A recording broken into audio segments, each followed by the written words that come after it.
ஓம் சாந்தி. அவ்யக்த முரளி 25/11/1985 அவ்யக்த பாப்தாதா மதுபன். இன்றைய முரளியின் தலைப்பு நிச்சய புத்தியுடைய வெற்றி ரத்தனங்களின் அடையாளங்கள். நிச்சய புத்தியுடைய வெற்றி ரத்தனங்களின் அடையாளங்கள். இன்று பாப்தாதா தன்னுடைய நிச்சய புத்தியுடைய வெற்றி ரத்தனங்களினுடைய மாலையை பார்த்துட்டு இருந்தாங்க. அனைத்து குழந்தைகளும் நான் நிச்சயத்தில் உறுதியாக இருக்கிறேன் அப்படின்னு தன்னை நினைக்கிறாங்க. தன்னை நிச்சய புத்தி இல்லாதவர் அப்படின்னு நினைக்கிறவங்க யாருமே இருக்க மாட்டாங்கன்னு பாபா சொல்றாங்க. நிச்சயம் இருக்குதா அப்படின்னு யார்ட்டையாவது கேளுங்க. எல்லோருமே நிச்சயம் இல்லாட்டினா பிரம்மாகுமாரியாக எப்படி ஆகியிருப்போம் அப்படிங்கிற இதை தான் பதிலாக சொல்லுவாங்க. நிச்சயத்தினுடைய கேள்விக்கு அனைவருமே ஆம் நிச்சயம் இருக்குது அப்படின்னு சொல்லுவாங்க. அனைவருமே நிச்சய புத்தி உள்ளவங்க அமர்ந்திருக்கிறாங்க என்று அப்படி சொல்லலாம் இல்லையா? இல்லை அப்படின்னா உங்களில் யார் நிச்சயம் ஏற்பட்டு கொண்டு இருக்குது அப்படின்னு நினைக்கிறீங்களோ அவங்க கையை உயர்த்துங்கிறாங்க பாபா. அனைவருமே நிச்சய புத்தி உடையவங்க இல்லையா? நல்லது. எப்போ அனைவருக்குமே உறுதியான நிச்சயம் இருக்குதுன்னா பிறகு வெற்றி மாலையில வரிசை கிரம எண் ஏன் உருவாகுதுன்னு பாபா கேட்குறாங்க. நிச்சயத்துல அனைவருக்கும் ஒரே பதில் தான் இல்லையா? பிறகு வரிசை எண் ஏன் கேட்குறாங்க பாபா. அஷ்ட ரத்னங்கள் எங்க இருக்கிறாங்க, 100 ரத்னங்கள் எங்க இருக்கிறாங்க, மற்றும் 16,000 எங்க இருக்கிறாங்க? இதற்கான காரணம் என்னன்னு பாபா கேட்குறாங்க. அஷ்ட தேவதைகளுக்கு நடக்கும் பூஜை மகிமைக்கும் மற்றும் 16,000 மாலையின் பூஜை மகிமைக்கும் எவ்வளவு வித்தியாசம் இருக்குது? தந்தை ஒருவர் மற்றும் நான் அந்த ஒருவனுடையவன் தான் அப்படிங்கிற அந்த நிச்சயம் இருக்குது. இருந்தும் ஏன் வித்தியாசம்? நிச்சய புத்தியில சதவிகிதம் இருக்குமா அப்படின்னு பாபா கேட்குறாங்க. நிச்சயத்துல ஒருவேளை சதவிகிதம் இருக்குதுன்னா அதை நிச்சயம்னு சொல்லுவோமா? 8 ரத்னங்களும் நிச்சய புத்தி உடையவங்க, 16,000 நிச்சய புத்தி உடையவங்க அப்படின்னு சொல்றோம் இல்லையா? நிச்சய புத்தி உடையவங்களுடைய அடையாளம் வெற்றி அடைகிறவங்க ஆகினால நிச்சய புத்தி உடையவங்க வெற்றி அடைவாங்கங்கிற புகழ் இருக்குது. அப்படி நிச்சயம்னா வெற்றி அடைபவர் தான். சில நேரம் வெற்றி, சில நேரம் வெற்றி இல்லை என்பது இருக்க முடியாது. சூழ்நிலை எப்படிப்பட்டதா இருந்தாலும் கூட, ஆனால் நிச்சய புத்தி உடைய குழந்தைகள் சூழ்நிலையில தன்னுடைய சுயநிலையின் சக்தி மூலம் எப்பொழுதும் வெற்றியை அனுபவம் செய்வாங்க. யார் வெற்றி ரத்தனமோ, அதாவது வெற்றி மாலையின் மணியாக ஆகிட்டாங்க, கழுத்தின் மாலையாக ஆகிட்டாங்களோ அவங்களுக்கு மாயா கிட்ட தோல்வி ஒரு பொழுதும் ஏற்பட முடியாதுன்னு பாபா சொல்றாங்க. உலகத்தில் இருக்கிற மனிதர்கள் மற்றும் பிராமண பரிவாரத்தினுடைய சம்பந்தம் தொடர்பில் அவரை வேறாக புரிந்து கொண்டாலும் மற்றும் இவர் தோல்வி அடைஞ்சிட்டார் அப்படின்னு சொன்னாலும் அது தோல்வி இல்லை, வெற்றி. ஏன்னா சில நேரங்களில் பார்ப்பவர்களுக்கும் மற்றும் செய்பவர்களுக்கும் தவறான அபிப்பிராயம் ஏற்பட்டுடுது. பணிவாக இருப்பவங்க மற்றும் சரிங்க செய்கிறேன் அப்படிங்கிற அந்த பாடத்தை படிக்கும் ஆத்மாக்கள் மேல் சில நேரம் தவறான அபிப்பிராயத்தின் காரணமாக அவங்களுக்கு தோல்வி ஏற்பட முடியும். மற்றவங்களுக்கு ரூபம் தோல்வியாக தென்படும், ஆனால் உண்மையில் வெற்றி அடைகிறவங்க அந்த நேரம் மட்டும் மற்றவர்கள் கூறுறதுனால மற்றும் சூழ்நிலை காரணமாகத்தானே நிச்சய புத்தி நிலையிலிருந்து மாறி சந்தேகம் உள்ள அந்த ரூபம் உருவாகிடக்கூடாது. இது தோல்வியா அல்லது வெற்றியா அப்படின்னு தெரியல அப்படிங்கிற இந்த சந்தேகத்தை வைக்காம தன்னுடைய நிச்சயத்தில் உறுதியாக இருக்கணும்னு பாபா சொல்கிறாங்க. யாரை இன்று மற்ற மனிதர்கள் தோல்வி அடைந்தவங்க அப்படின்னு சொல்கிறாங்களோ அவங்களே நாளை ஆஹா ஆஹா அப்படின்னு மலர்களை தூவுவாங்க. வெற்றி அடையும் ஆத்மாவுக்கு தன்னுடைய மனதில் தன்னுடைய காரியத்தை பற்றி ஒரு பொழுதும் நான் சரியா அல்லது தவறா அப்படிங்கிற வேறுபட்ட கருத்தே இருக்காது. மற்றவங்க சொல்வது வேறாகும். மற்றவர்களில் சிலர் சரின்னு சொல்வாங்க, சிலர் தவறுன்னு சொல்வாங்க. ஆனால் தன்னுடைய மனதில் நான் வெற்றி அடைந்தவன் அப்படிங்கிற அந்த நிச்சய புத்தி இருக்கணும். தந்தை மேலே இருக்கிற அந்த நிச்சயத்தின் கூடவே தன் மேலும் நிச்சயம் வேணும்.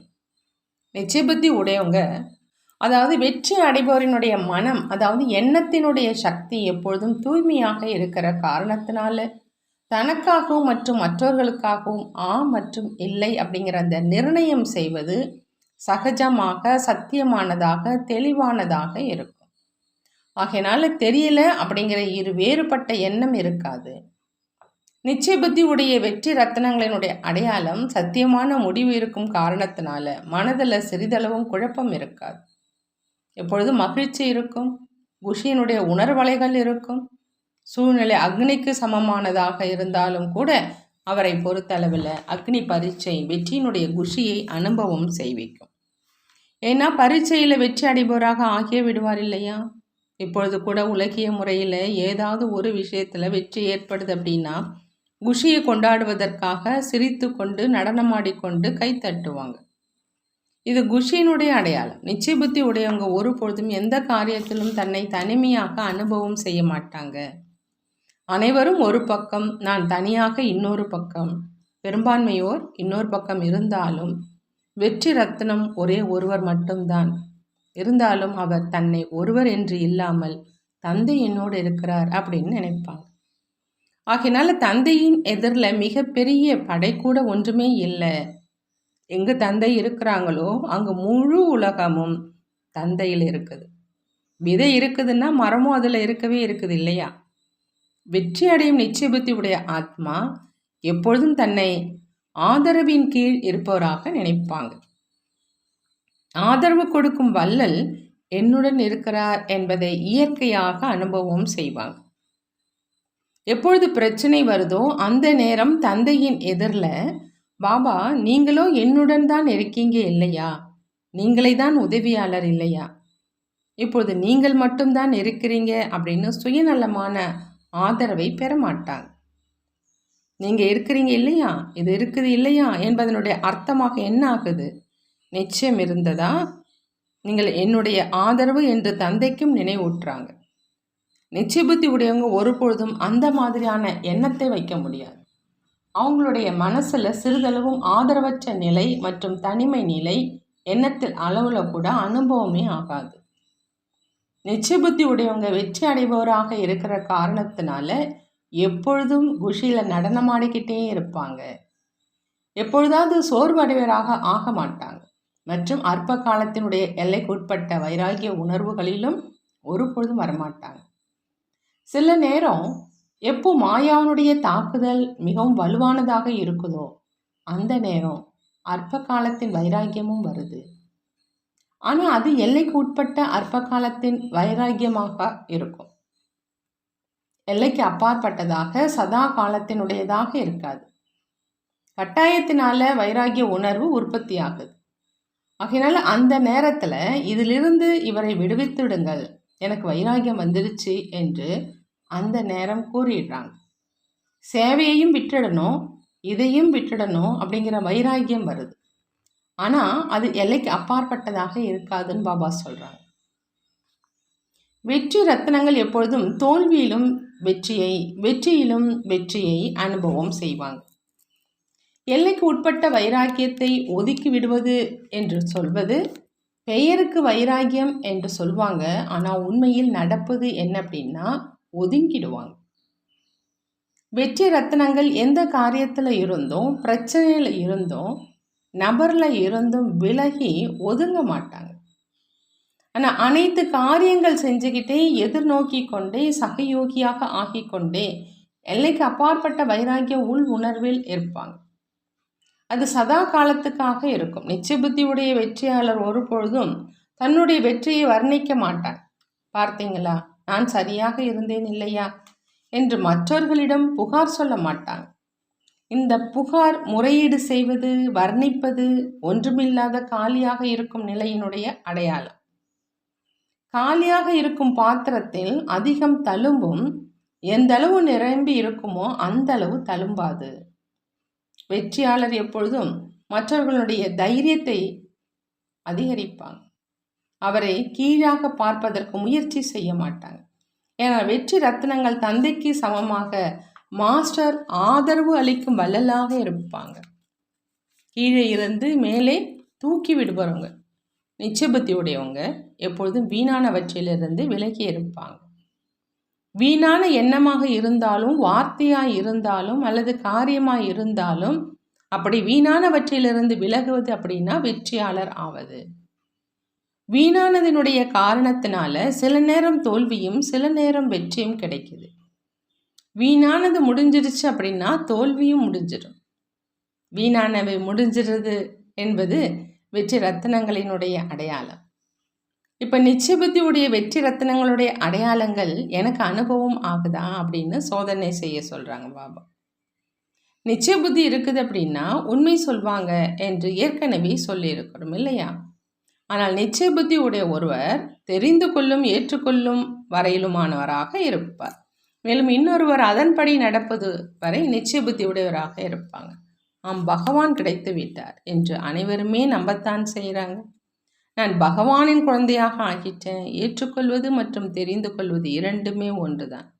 ஆனால் நடப்பதில் வரிசைக்கரமாக ஆகிட்டாங்க. அந்த மாதிரி தெரிந்தும் இருக்கிறாங்க, ஏற்றுக்கொண்டு நம்பவும் செய்கிறாங்க. இதில் சரிதான். ஆனால் மூன்றாவது நிலை ஏற்றுக்கொண்டு தெரிந்து கொண்டு நடப்பது. ஒவ்வொரு அடியிலும் நிச்சயத்தின் மற்றும் வெற்றியின் பிரத்யக்ஷ அடையாளங்கள் தென்படணும். இதில் வித்தியாசம் இருக்குது. எனவே வரிசைக்கரமாக ஆகிட்டீங்க. ஏன் வரிசை ஏன் உருவாக்குது என்று புரிந்துகிட்டீங்களா பாபா கேட்குறாங்க. இதைத்தான் அஷ்டமோகா, அதாவது பற்றுதலை வென்ற நிலை அப்படின்னு சொல்கிறது. அஷ்டமோகாவினுடைய விளக்கம் மிகவும் நுணுக்கமானது. அதை பின்பு எப்பொழுதாவது சொல்வோம். நிச்சய புத்தி அஷ்டமோகா என்பதின் ஏனிப்படி. நல்லது. இன்று இன்னொரு குரூப் வந்திருக்கிறாங்க. வீட்டின் குழந்தை தான் எஜமானன் என்றால் வீட்டின் எஜமானன் தன்னுடைய வீட்டிற்கு வந்திருக்கிறார் என்று அப்படி சொல்வோம் இல்லையா? வீட்டிற்கு வந்திருக்கீங்களா அல்லது வீட்டிலிருந்து வந்திருக்கீங்களான்னு பாபா கேட்குறாங்க. ஒருவேளை அதை வீடு அப்படின்னு நினைச்சிங்க அப்படின்னா பற்றுதல் செல்லும். ஆனால் அது தற்காலிகமான சேவை ஸ்தானம். வீடோ அனைவருக்கும் மதுபன் தான். ஆத்மா என்று பார்க்கும் பொழுது பரந்தாமம், பிராமணன் என்பதனால் அவருடைய வீடு மதுபன். எப்போது தலைமை அலுவலகம் மவுண்ட் அபு அப்படின்னு சொல்கிறீங்கன்னா நீங்கள் எங்கே இருக்கீங்களோ அது எந்த இடமாக ஆச்சு? அலுவலகமானது தான் இல்லையா? அதனால தான் தலைமை அலுவலகம் என்று சொல்கிறீங்க. அந்த மாதிரி வீட்டிலிருந்து வரலை, ஆனால் வீட்டிற்கு வந்திருக்கீங்க. அலுவலகத்தில் இருந்து யாரையும் எப்பொழுதும் மாற்றம் செய்ய முடியும். வீட்டிலிருந்து வெளியேற்ற முடியாது. அலுவலகத்திலும் மாற்றம் செய்ய முடியும். வீடு என்று நினைத்தீர்கள் என்றால் என்னுடையது என்ற உணர்வு இருக்கும். சென்டரையும் வீடாக ஆக்கிடுறாங்க. அப்போதான் என்னுடைய என்ற உணர்வு வருது. சென்டர் என்று புரிந்து கொண்டால் என்னுடையது என்பது இருக்காது. வீடாக ஆகிடுது, ஓய்வுக்கான ஸ்தானமாக ஆயிடுது. அப்போதான் என்னுடையது அப்படிங்கிற அந்த உணர்வு இருக்குது. அப்படி தன்னுடைய வீட்டிலிருந்து வந்திருக்கீங்க. தன்னுடைய வீடு வள்ளலின் வீடு அப்படிங்கிற பழமொழி இருக்குது இல்லையா? இது எந்த ஸ்தானத்திற்கான மகிமைன்னு பாபா கேட்குறார். உண்மையிலேயே வள்ளலின் வாசல் தன்னுடைய வீடோ மதுபன் தான். தன்னுடைய வீட்டிற்கு, அதாவது வள்ளலின் வீட்டிற்கு வந்திருக்கீங்க. வீடு மற்றும் வாசல் என்று சொன்னால் இரண்டுமே ஒரே விஷயம்தான். தன்னுடைய வீட்டில் வருவதனால் ஓய்வு கிடைக்குது. மனதின் ஓய்வும் உடலின் ஓய்வும் பணத்தின் ஓய்வும் கிடைக்குது. சம்பாத்தியம் செய்வதற்காக செல்ல வேண்டியது இருக்காது. உணவு சமைச்சிங்க அப்படின்னா சாப்பிட முடியும் என்று இதிலிருந்தும் ஓய்வு கிடைச்சிருது. தட்டில் தயாரான உணவு கிடைச்சிருது. இங்கே டாகூராக ஆயிடுறீங்க, அதாவது எஜமானனாக ஆயிடுறீங்க. எப்படி டாகூர்களின், அதாவது கடவுள் பிரபு கோயில்களில் மணி அடிப்பாங்க. டாகூரை எழுப்ப வேண்டியதாக இருக்குது, தூங்க வைக்க வேண்டியதாக இருக்குது. ஆகையினால மணி அடிக்கிறாங்க. பிரசாதம் படைத்தாலும் மணி அடிப்பாங்க. உங்களுக்கும் மணி அடிக்கப்படுது தான் இல்லையா? இன்றைய நாட்களிலோ நாகரிகம் வளர்ந்துருச்சு. ஆகையினால பாட்டு ஒலிக்குது. பாட்டை கேட்டுக்கொண்டே தூங்குறீங்க, பிறகு பாட்டை கேட்டுக்கிட்டே எழறீங்க. அப்படின்னா டாகூர் ஆகிட்டீங்க இல்லையா? இங்கே உள்ளவையை தான் பக்தி மார்க்கத்தில் அப்படியே செய்கிறாங்க. இங்கேயும் 3-4 தடவைகள் பிரசாதம் ஸ்வீகாரம் செய்யிருக்கிறீங்க. சைத்தன்ய டாகூர்களுக்கு 4 மணியிலிருந்தே போகு ஸ்வீகாரம் செய்விப்பது தொடங்கிடுது. அமிர்த வேலையிலிருந்து போகு தொடங்கிடுது. சைத்தன்ய ரூபத்தில் பகவான் குழந்தைகளின் சேவை செய்து கொண்டிருக்கிறார். பகவானின் சேவையையோ அனைவரும் செய்கிறாங்க. ஆனால் இங்கு பகவான் சேவை செய்கிறார். யாருக்கு? சைத்தன்ய டாகூர்களுக்கு. இந்த நிச்சயம் எப்பொழுதுமே குஷியில் ஊஞ்சலாட வைத்து கொண்டே இருக்கும். புரிந்ததான் பாபா கேட்குறாங்க. அனைத்து மண்டலங்களை சேர்ந்தவர்களும் செல்லமானவங்க. எப்போ எந்த மண்டலம் வருதோ அவங்க செல்லமானவங்களாகவும் இருக்கீங்க. ஆனால் தந்தையின் செல்லமானவர்களாக மட்டும் ஆகுங்க. மாயாவினுடைய செல்லமானவர்களாக ஆக்கிடாதீங்கன்னு சொல்கிறாங்க பாபா. மாயாவினுடைய செல்லமானவர்களாக ஆகிறாங்க அப்படின்னா பிறகு மிகுந்த அதிகார தோரணை செய்கிறாங்க. யாரெல்லாம் வந்திருக்கிறாங்களோ அனைவரும் பாக்கியம் நிறைந்தவங்க. பகவானிடம் வந்திருக்கீங்க. நல்லது. எப்பொழுதும் ஒவ்வொரு எண்ணத்தில் நிச்சய புத்தியுடைய வெற்றி ரத்தனங்களுக்கு எப்பொழுதும் பகவான் மற்றும் பாக்கியத்தின் நினைவு சொரூப ஆத்மாக்களுக்கு எப்பொழுதும் வெற்றி மற்றும் தோல்வி இரண்டிலும் வெற்றியை அனுபவம் செய்பவர்களுக்கு எப்பொழுதும் ஆதரவு, அதாவது சகயோகம் கொடுக்கக்கூடிய மாஸ்டர் ஆதரவு அளிக்கும் ஆத்மாக்களுக்கு எப்பொழுதும் தன்னை தந்தையுடன் இருக்கும் அனுபவம் செய்யக்கூடிய சிரேஷ்ட ஆத்மாக்களுக்கு பாப்தாதாவின் அன்பு நினைவுகள் மற்றும் நமஸ்காரம் செய்கிறாங்க. நாமும் நம்மளுடைய பாப்தாதாவுக்கு அன்பு நினைவுகள் மற்றும் நமஸ்காரம் செய்வோம். பாட்டிகளோடு அவ்யக்த பாப்தாதா சந்திக்கிறாங்க. பாப்தாதா கேட்குறாங்க, நீங்கள் எல்லோரும் ஒருவரின் அன்பில் மூழ்கி இருக்கக்கூடிய சிரேஷ்ட ஆத்மாக்களா அப்படின்னு. நீங்கள் சாதாரணமானவங்க இல்லை, சிரேஷ்டமான ஆத்மாக்கள். எப்பொழுதும் என்ன காரியம் செஞ்சாலும் அது சிரேஷ்டமானதாக இருக்கும். ஜென்மமே சிரேஷ்டமானதாக இருக்குது அப்படின்னா காரியம் எப்படி சாதாரணமானதாக இருக்கும்னு கேட்குறாங்க. எப்போ ஜென்மம் மாறிடுது அப்படின்னா கர்மமும், அதாவது செய்யும் காரியமும் மாறிடுது. பெயர், ரூபம், தேசம், கர்மம் அனைத்தும் மாறிடுது. அந்த மாதிரி எப்பொழுதும் புதிய ஜென்மம், புதிய ஜென்மத்தின் புதுமையினுடைய ஊக்கம் உற்சாகத்தில் இருக்கீங்க. யார் உங்களில் சில நேரம் இருப்பவர்களோ அவங்களுக்கு ராஜ்யமும் சில நேரம் கிடைக்கும்னு சொல்கிறாங்க பாபா.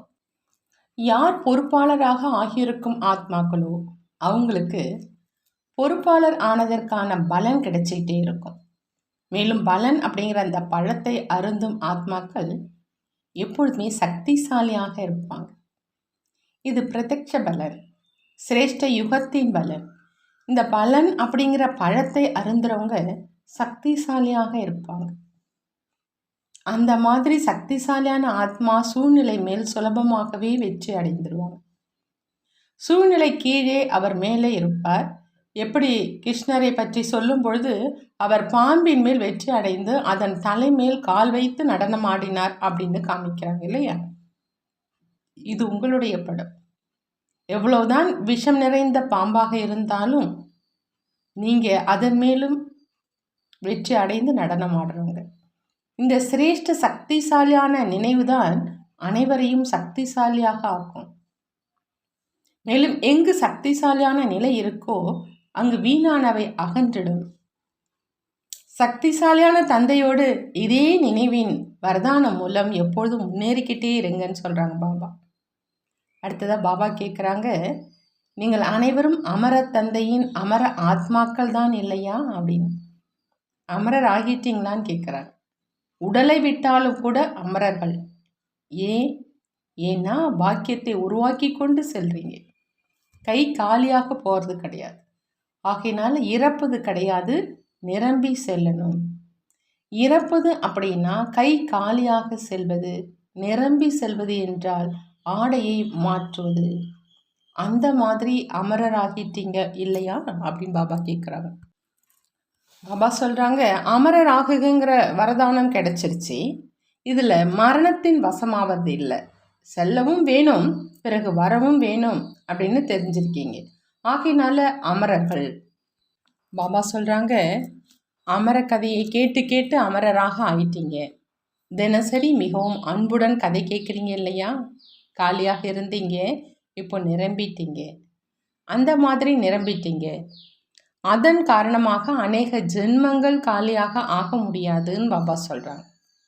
அடுத்து பாபா கேட்குறாங்க, அனைவரும் நினைவின் யாத்திரையில் முன்னேறி சென்று கொண்டு இருக்கிறீர்கள் இல்லையா? இந்த ஆன்மீக யாத்திரை எப்பொழுதுமே சுகமான நிலையை அனுபவம் செய்விக்கும். இந்த யாத்திரையினால சதா காலத்துக்காக அனைத்து யாத்திரைகளும் நிறைவேறிடுது. ஆன்மீக யாத்திரை செஞ்சீங்க அப்படின்னா அனைத்து யாத்திரைகளும் செய்ததாக ஆயிடுச்சு. மேலும் வேறு எந்த யாத்திரையும் செய்வதற்கு அவசியமே இருப்பதில்லை. ஏன்னா மகான் யாத்திரை இல்லையா? மகான் யாத்திரையில் அனைத்து யாத்திரைகளும் அடங்கியிருக்குது. முன்பு யாத்திரைகளில் அங்கு இங்கு அலைஞ்சிங்க. இப்போ இந்த ஆன்மீக யாத்திரை மூலம் புகலிடத்துக்கு வந்து சேர்ந்துட்டீங்க. இப்போ மனதுக்கும் உடலுக்கும் புகலிடம் கிடைச்சிடுச்சு. ஒரு யாத்திரை மூலம் அநேக விதமான அலைந்து திரிவது முடிவடைந்து விட்டது. ஆகையினால எப்பொழுதும் நான் ஆன்மீக யாத்ரீகன் என்ற இந்த நினைவில் இருங்க. இதன் காரணமாக எப்பொழுதும் விடுபட்டு இருப்பவராக, விலகி இருப்பவராக, பற்றற்று இருப்பீங்க. யார் மேலேயும் பற்றுதல் செல்லாது. யாத்ரீகனுக்கு எதன் மேலும் பற்றுதல் செல்லாது. அந்த மாதிரியான நிலை எப்பொழுதுமே இருக்கட்டும்னு பாபா சொல்கிறாங்க. விடை பெறக்கூடிய நேரத்தில் பாபா சொல்கிறாங்க, பாப்தாதா அனைத்து பாரத மற்றும் வெளிநாட்டு குழந்தைகளை பார்த்து குஷி அடைகிறாங்க. ஏன் அப்படின்னா அனைவரும் சகயோகி குழந்தைகள்.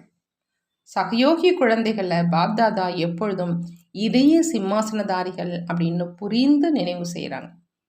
அனைத்து நிச்சய புத்தியுடைய ஆத்மாக்கள் தந்தைக்கு பிரியமானவங்க. ஏன்னா அனைவரும் கழுத்தின் மாலையாக ஆகிட்டாங்க. நல்லது.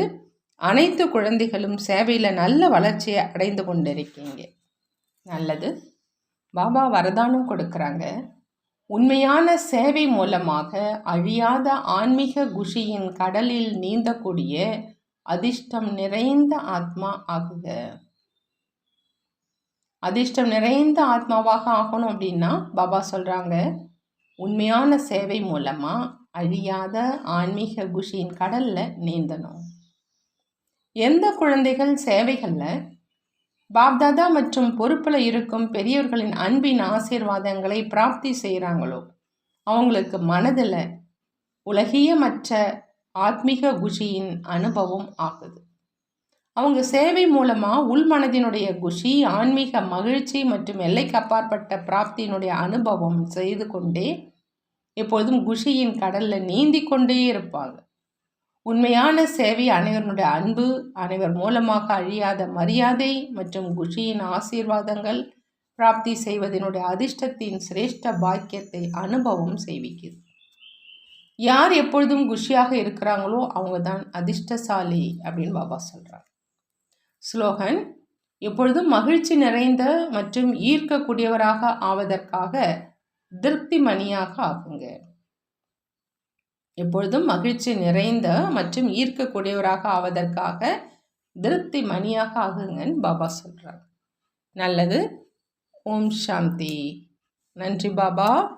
நன்றி.